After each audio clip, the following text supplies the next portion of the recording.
Have you ever wondered about the creativity it took to thrive in ancient times? A series of underground tunnels, accurately engineered to channel water across vast desert landscapes, or massive underground reservoirs hidden beneath the earth holding thousands of liters of life-sustaining water. Surprised? Well, guess what? There's more. Imagine a place where the landscape is transformed by 16 grand water wheels, arranged in perfect symmetry, powering an ancient factory with nothing but the flow of water. And let's not forget the mesmerizing stepwells of India, with their 3,500 steps forming a geometric marvel, plunging deep into the earth to retrieve the precious water below. Welcome back to another amazing episode of Forever Green. Today, we're unveiling the secrets of these incredible ancient water technologies that were light years ahead of their time. Click subscribe and let's dive in as we also reveal how windmills were not just charming landscape features, but vital warriors in the ancient battle against the invasion of water. 13. Noria. The Noria, an ancient water lifting device, has been a foundation of hydraulic engineering since its first documented use around the 5th century AD in ancient Syria. Norias are large water wheels that connect the kinetic energy of flowing water to lift water from rivers and streams to higher grounds, typically for irrigation and water supply in agricultural and urban areas.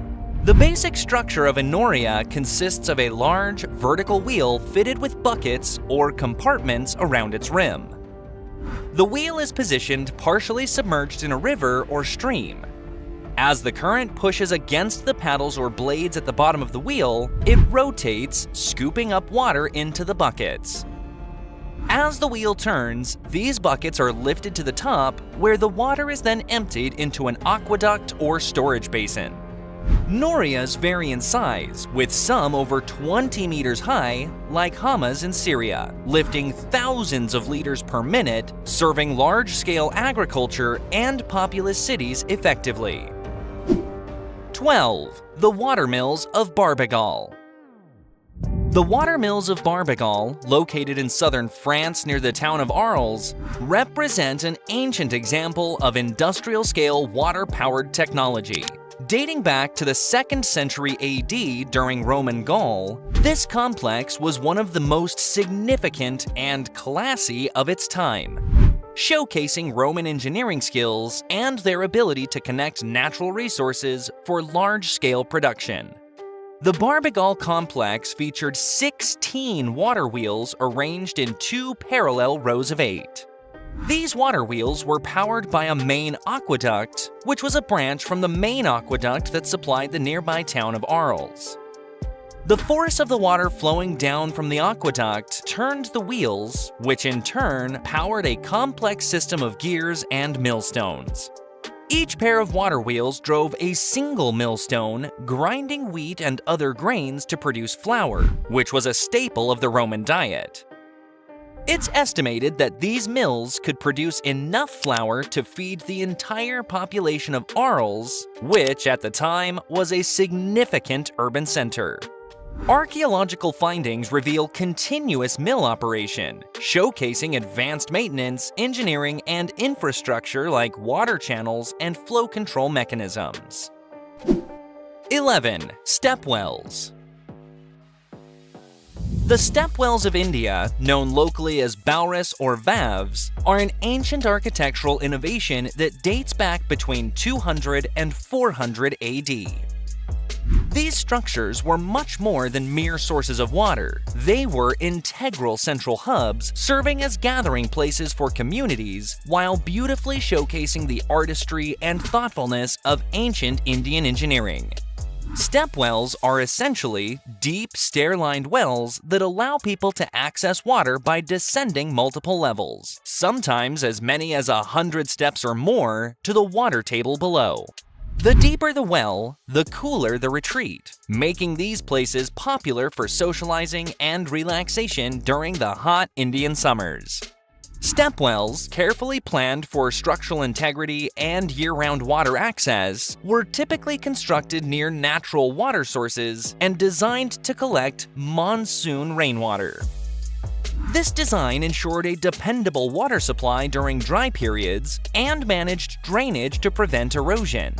One of the oldest and largest, the Chand Bauri in Rajasthan, built around 800 AD, features 13 stories and over 3,500 steps in a precise geometrical pattern, descending about 30 meters into the ground. 10. Aqueducts. The Roman aqueducts, beginning around 312 BCE, stand as a witness to the engineering ability of the ancient Romans. These magnificent structures were designed to address one of the most critical challenges of their time, delivering fresh water to rapidly growing urban centers across the Roman Empire. The aqueducts were essentially massive bridge-like structures that covered vast distances, sometimes over hundreds of kilometers, to transport water from distant sources such as lakes and rivers into cities and towns. This engineering feat was achieved through a precise understanding of gradients and gravity, allowing water to flow smoothly across varying terrains without the aid of pumps. Built using stone, brick, and special volcanic cement called pozzolana, the aqueducts were constructed to last. They featured a channel, often lined with a waterproof mortar, which sat atop a series of arches. These arches not only supported the weight of the water flowing above, but also allowed for the easy passage of people and animals below.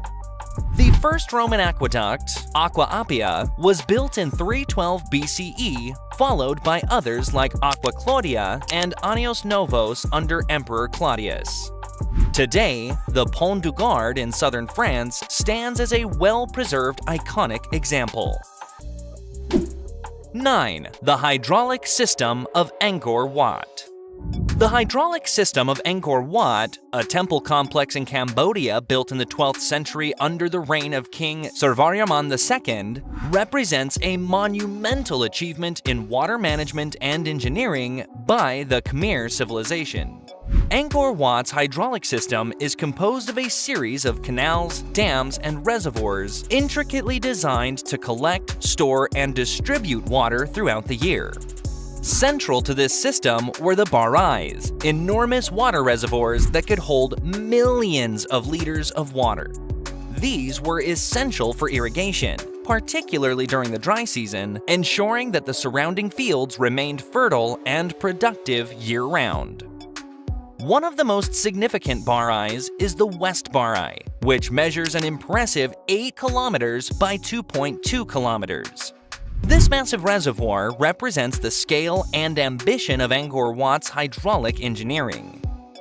The water from these reservoirs was channeled through a network of canals to various parts of the temple complex and beyond, facilitating not only agriculture, but also maintaining the structural stability of the temple foundations on the soft clay soil of the region.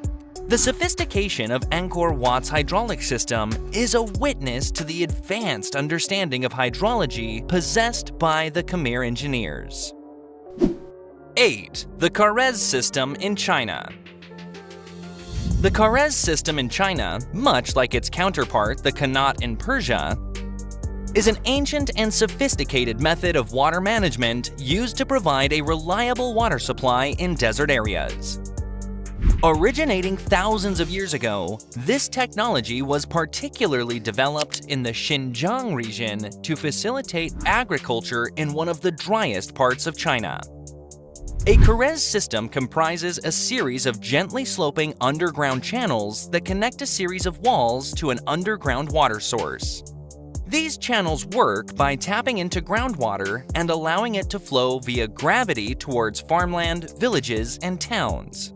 The underground nature of the channels is crucial in desert environments, as it significantly reduces water loss due to evaporation, which can be extremely high under the intense sun.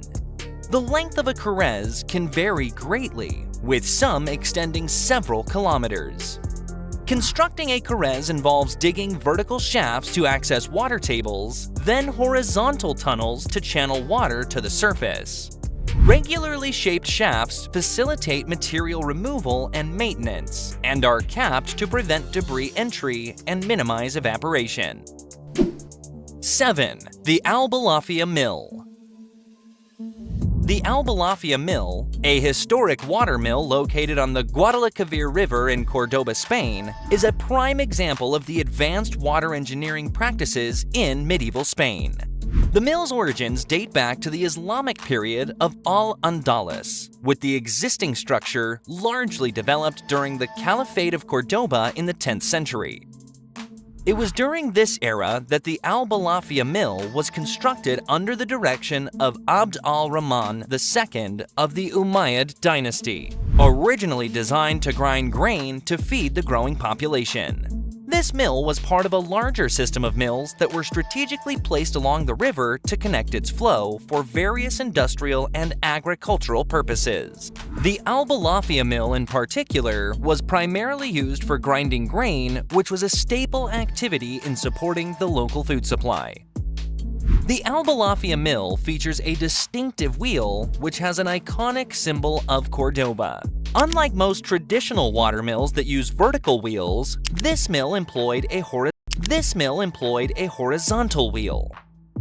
The wheel was powered by the strong currents of the Guadalquivir River, which turned the mill's gears and grinding stones. The architecture of the mill was designed not only for function, but also to integrate with the scenic beauty of the river and its surroundings. Today, the Albalafia Mill is no longer in active use, but still stands as a cultural and historical landmark. 6. Parikrama Samudra.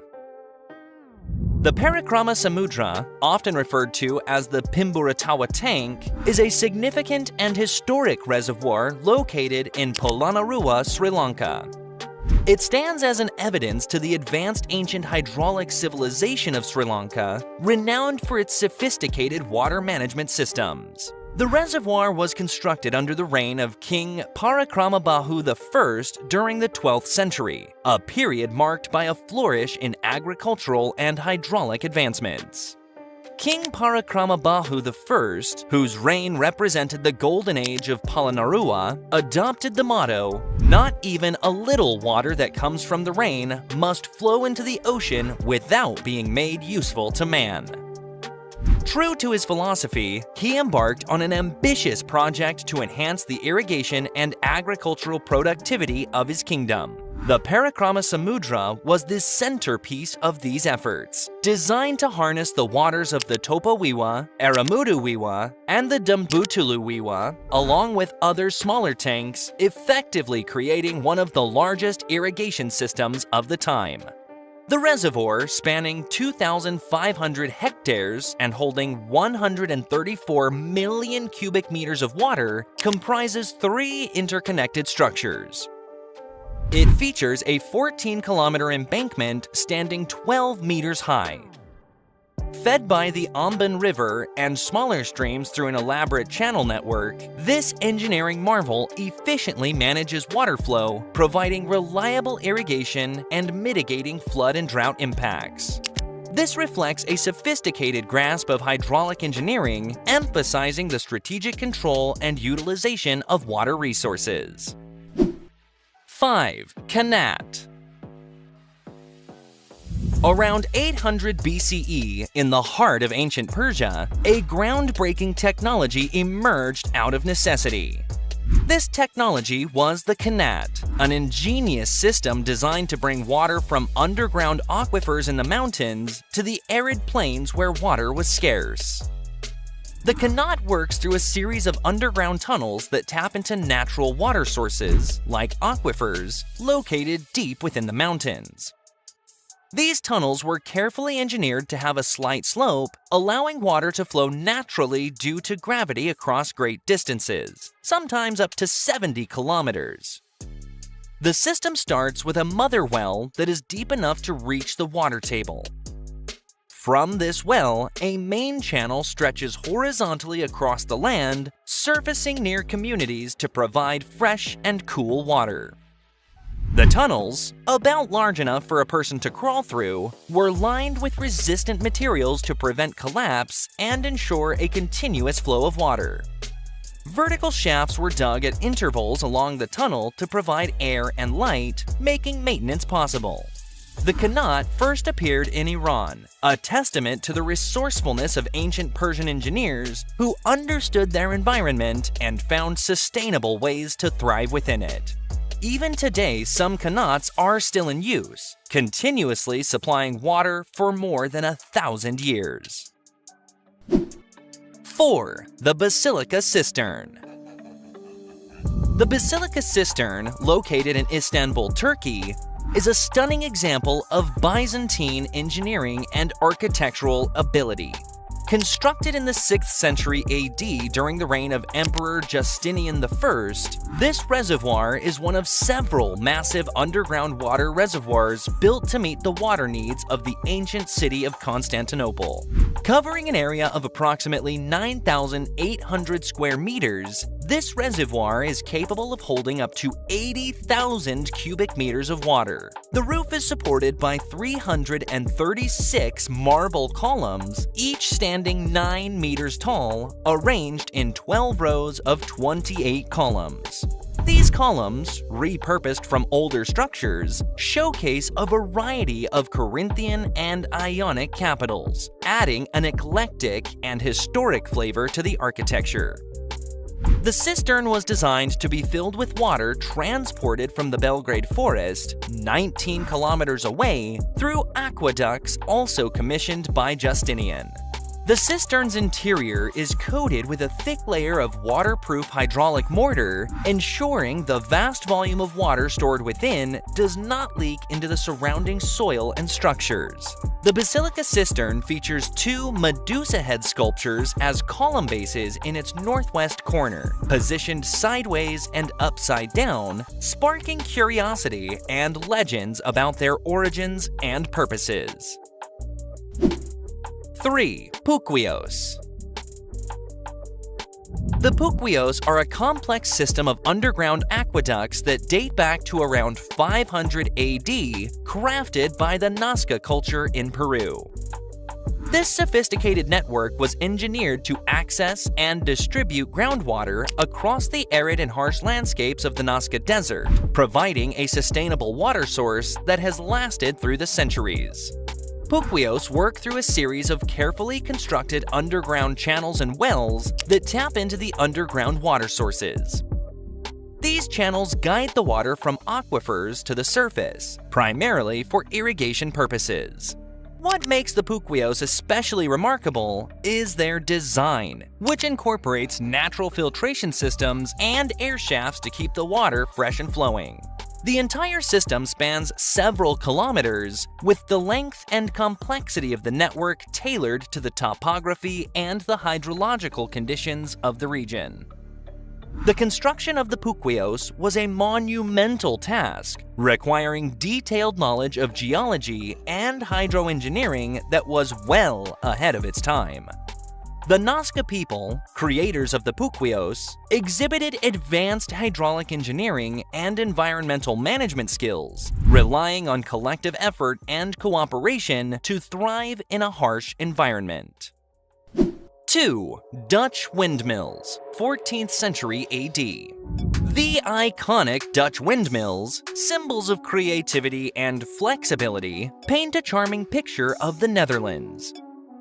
These windmills, more than just attractive structures dotting the landscape, are marvels of engineering that played a crucial role in shaping Dutch society. Starting in the 14th century, the Dutch began constructing these majestic windmills, which would come to serve as a vital tool in the battle against the harsh invasion of water. Much of the Netherlands lies below sea level, making water management a matter of survival. Here, windmills were not merely structures, but guardians against the rising waters, keeping the land dry and habitable. Each windmill was a feat of engineering. Typically built from sturdy wood and later also in stone, they stood up to 30 meters high with large, broad sails that could catch even the smallest breeze. These sails were connected to a main shaft that drove a gigantic Archimedean screw or a paddle wheel. As the sails turned with the wind, the screw rotated, scooping up water from the lowlands and releasing it into higher water courses or directly into the sea, thus preventing the flooding of agricultural land and villages. One of the most famous windmill sites is Kinderdijk, a village that boasts 19 well-preserved windmills dating from the 1740s. Number 1. The Yakchal. The Yakchal, an ancient Persian ice pit, is a witness to early engineering brilliance, especially attractive given its emergence around 400 BC in the harsh desert climates of what is now Iran. This structure was not just about storing ice, it was about making it, right in the middle of the desert.